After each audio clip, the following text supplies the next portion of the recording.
तत्सत्। श्री गणेशाय नमः। श्रीमद् भागवत महापुराणम स्कंद 10।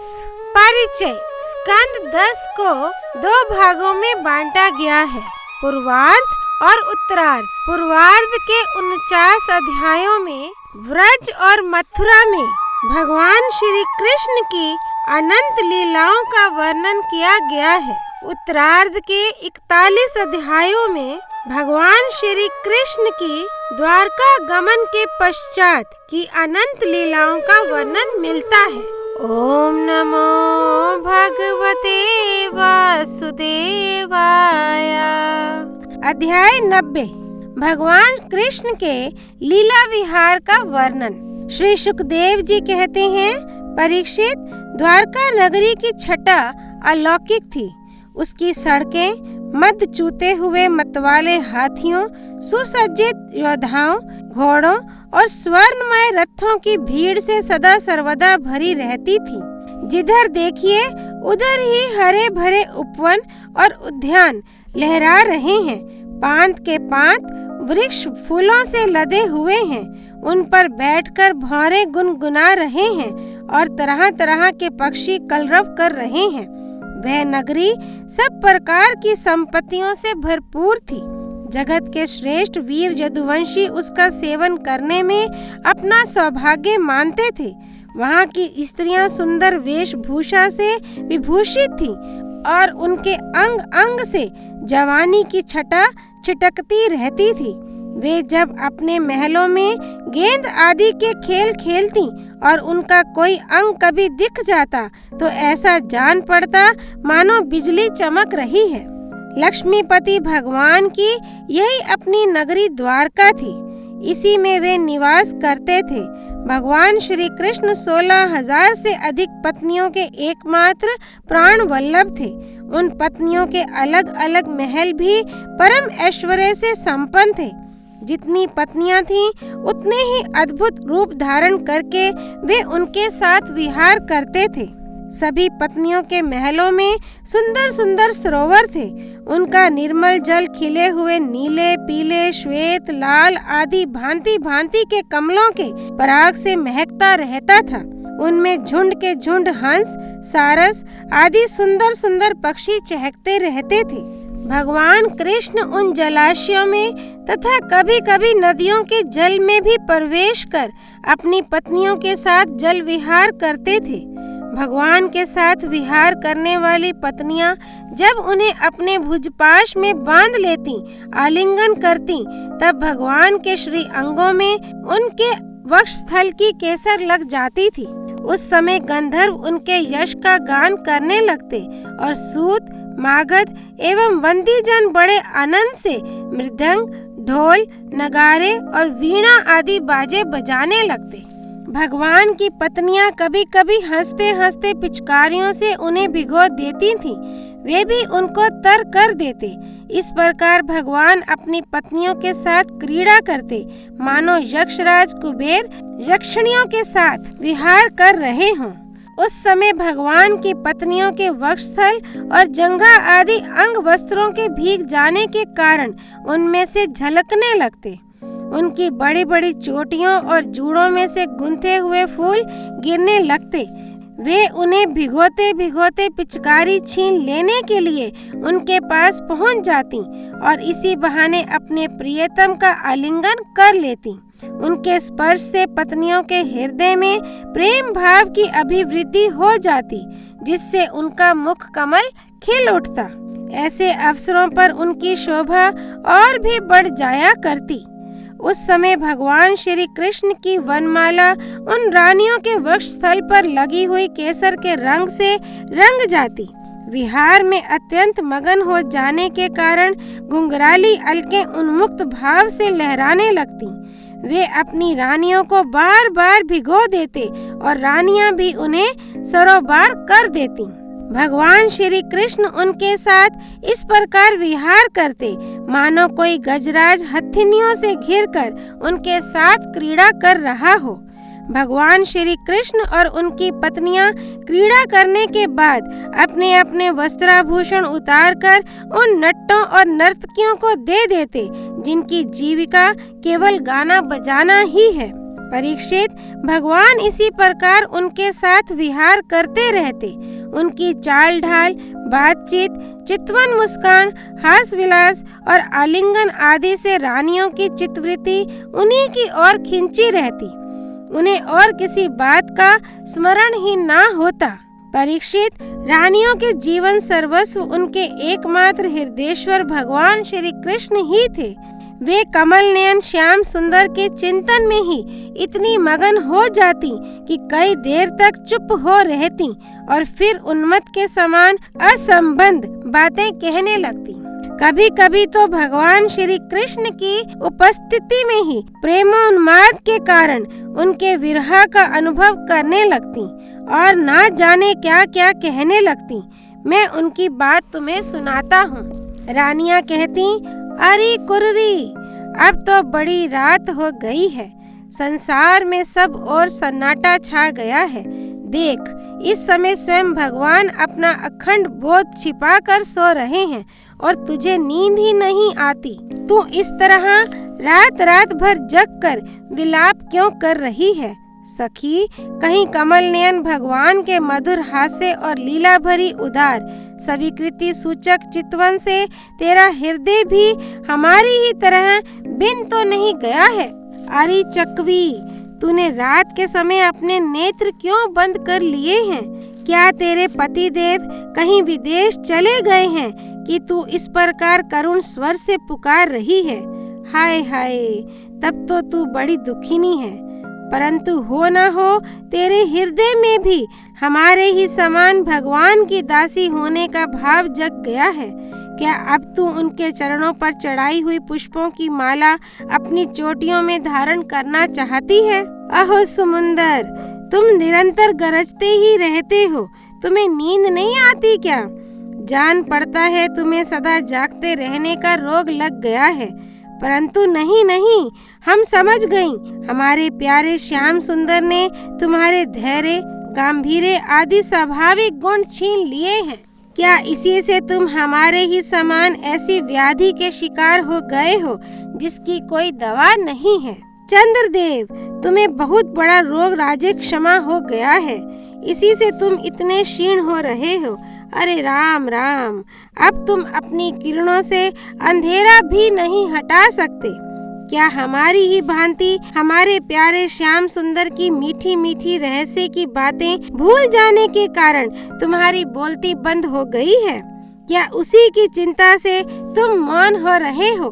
मलयानिल, हमने तेरा क्या बिगाड़ा है जो तू हमारे हृदय में काम का संचार कर रहा है?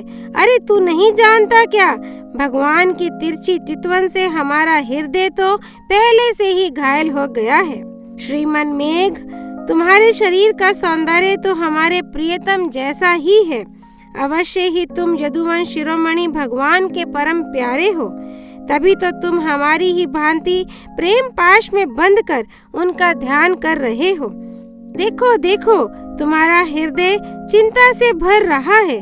तुम उनके लिए अत्यंत उत्कंठित हो रहे हो। तभी तो बार बार उनकी याद करके हमारी ही भांति आंसू की धारा बहा रहे हो। श्याम घन, सचमुच घनश्याम से नाता जोड़ना घर बैठे पीड़ा मोल लेना है। री कोयल, तेरा गला बड़ा ही सुरीला है। मीठी बोली बोलने वाले हमारे प्राण प्यारे के समान ही मधुर स्वर से तू बोलती है। सचमुच तेरी बोली में सुधा घोली हुई है, जो प्यारे के विरह से मरे हुए प्रेमियों को जिलाने वाली है। तू ही बता, इस समय हम तेरा क्या प्रिय करें? प्रिय पर्वत, तुम तो बड़े उदार विचार के हो। तुमने ही पृथ्वी को भी धारण कर रखा है। ना तुम हिलते डोलते हो और ना कुछ कहते सुनते हो। जान पड़ता है कि किसी बड़ी बात की चिंता में मगन हो रहे हो। ठीक है, हम समझ गई। तुम हमारी ही भांति चाहते हो कि अपने स्तनों के समान बहुत से शिखरों पर मैं भी भगवान श्याम सुंदर के चरण कमल धारण करूं। समुद्र पत्नी नदियों, ये ग्रीष्म ऋतु है। तुम्हारे कुंड सूख गए हैं। अब तुम्हारे अंदर खिले हुए कमलों का सौंदर्य नहीं दिखता। तुम बहुत दुबली पतली हो गई हो। जान पड़ता है जैसे हम अपने प्रियतम श्याम सुंदर की प्रेम भरी चितवन ना पाकर अपना हृदय खो बैठी हैं और अत्यंत दुबली पतली हो गई हैं, वैसे ही तुम भी मेघों के द्वारा अपने प्रियतम समुद्र का जल ना पाकर ऐसी दीनहीन हो गई हो। हंस, आओ आओ, भले आए, स्वागत है, आसन पर बैठो, लो दूध पियो। प्रिय हंस, श्याम सुंदर की कोई बात तो सुनाओ। हम समझती हैं कि तुम उनके दूत हो। किसी के वश में ना होने वाले श्याम सुंदर सकुशल तो है ना? अरे भाई, उनकी मित्रता तो बड़ी अस्थिर है, क्षणभंगुर है। एक बात तो बतलाओ, उन्होंने हमसे कहा था कि तुम ही हमारी परम प्रियतमा हो। क्या अब उन्हें ये बात याद है? जाओ जाओ, हम तुम्हारी अनुनय विनय नहीं सुनती। जब वे हमारी परवाह नहीं करते तो हम उनके पीछे क्यों मरें? शूद्र के दूत, हम उनके पास नहीं जाती। क्या कहा? वे हमारी इच्छा पूर्ण करने के लिए ही आना चाहते हैं। अच्छा, तब उन्हें तो यहाँ बुला लाना, हमसे बातें कराना, परंतु कहीं लक्ष्मी को साथ ना ले आना। तब क्या वे लक्ष्मी को छोड़कर यहाँ नहीं आना चाहते? ये कैसी बात है? क्या स्त्रियों में लक्ष्मी ही एक ऐसी हैं जिनका भगवान से अनन्य प्रेम है? क्या हम में से कोई एक भी वैसी नहीं है? परीक्षित, श्री कृष्ण पत्नियां योगेश्वरेश्वर भगवान श्री कृष्ण में ऐसा ही अनन्य प्रेम भाव रखती थीं। इसी से उन्होंने परम पद प्राप्त किया। भगवान श्री कृष्ण की लीलाएं अनेकों प्रकार से अनेकों गीतों द्वारा गान की गई हैं। वे इतनी मधुर, इतनी मनोहर हैं कि उनके सुनने मात्र से स्त्रियों का मन बलात् उनकी ओर खिंच जाता है। फिर जो स्त्रियां उन्हें अपने नेत्रों से देखती थीं, उनके संबंध में तो कहना ही क्या है। जिन बड़भागिनी स्त्रियों ने जगत गुरु भगवान श्री कृष्ण को अपना पति मानकर परम प्रेम से उनके चरण कमलों को सहलाया, उन्हें नहलाया धुलाया, खिलाया पिलाया, तरह तरह से उनकी सेवा की, उनकी तपस्या का वर्णन तो भला किया ही कैसे जा सकता है। परीक्षित, भगवान श्री कृष्ण सत्पुरुषों के एकमात्र आश्रय हैं। उन्होंने वेदोक्त धर्म का बार बार आचरण करके लोगों को यह बात दिखला दी कि घर ही धर्म, अर्थ और काम साधन का स्थान है। इसीलिए वे गृहस्थोचित श्रेष्ठ धर्म का आश्रय लेकर व्यवहार कर रहे थे। परीक्षित, मैं तुमसे कह ही चुका हूँ कि उनकी रानियों की संख्या थी 16,108। उन श्रेष्ठ स्त्रियों में से रुक्मिणी आदि 8 पटरानियों और उनके पुत्रों का तो मैं पहले ही क्रम से वर्णन कर चुका हूँ। उनके अतिरिक्त भगवान श्री कृष्ण की और जितनी पत्नियां थीं, उनसे भी प्रत्येक के 10-10 पुत्र उत्पन्न किए। यह कोई आश्चर्य की बात नहीं है, क्योंकि भगवान सर्वशक्तिमान और सत्य संकल्प हैं। भगवान के परम पराक्रमी पुत्रों में 18 तो महारथी थे, जिनका यश सारे जगत में फैला हुआ था। उनके नाम मुझसे सुनो: प्रद्युम्न, अनिरुद्ध, दीप्तिमान, भानु, साम, मधु, वृद्धभानु, चित्रभानु, वृक, अरुण, पुष्कर, वेदबाहु, श्रुतदेव, सुनंदन, चित्रबाहु, विरूप, कवि और नए ग्रोध। राजेंद्र, भगवान श्री कृष्ण के इन पुत्रों में भी सबसे श्रेष्ठ रुक्मिणी नंदन प्रद्युम्न जी थे। वे सभी गुणों में अपने पिता के समान ही थे। महारथी प्रद्युम्न ने रुक्मी की कन्या से अपना विवाह किया था। उसी के गर्भ से अनिरुद्ध जी का जन्म हुआ। उनमें 10,000 हाथियों का बल था। रुक्मी के दोहित्र अनिरुद्ध जी ने अपने नाना की पोती से विवाह किया। उसके गर्भ से वज्र का जन्म हुआ। ब्राह्मणों के शाप से पैदा हुए मुसल के द्वारा यदुवंश का नाश हो जाने पर एकमात्र वे ही बच रहे थे।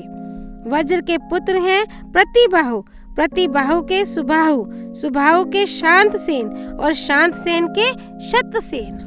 परीक्षित, इस वंश में कोई भी पुरुष ऐसा ना हुआ जो बहुत सी संतान वाला ना हो तथा जो निर्धन, अल्पायु और अल्प शक्ति हो। वे सभी ब्राह्मणों के भक्त थे। परीक्षित, यदुवंश में ऐसे ऐसे यशस्वी और पराक्रमी पुरुष हुए हैं जिनकी गिनती भी हजारों वर्षों में पूरी नहीं हो सकती। मैंने ऐसा सुना है कि यदुवंश के बालकों को शिक्षा देने के लिए 3,88,00,000 आचार्य थे। ऐसी स्थिति में महात्मा यदुवंशियों की संख्या तो बताई ही कैसे जा सकती है।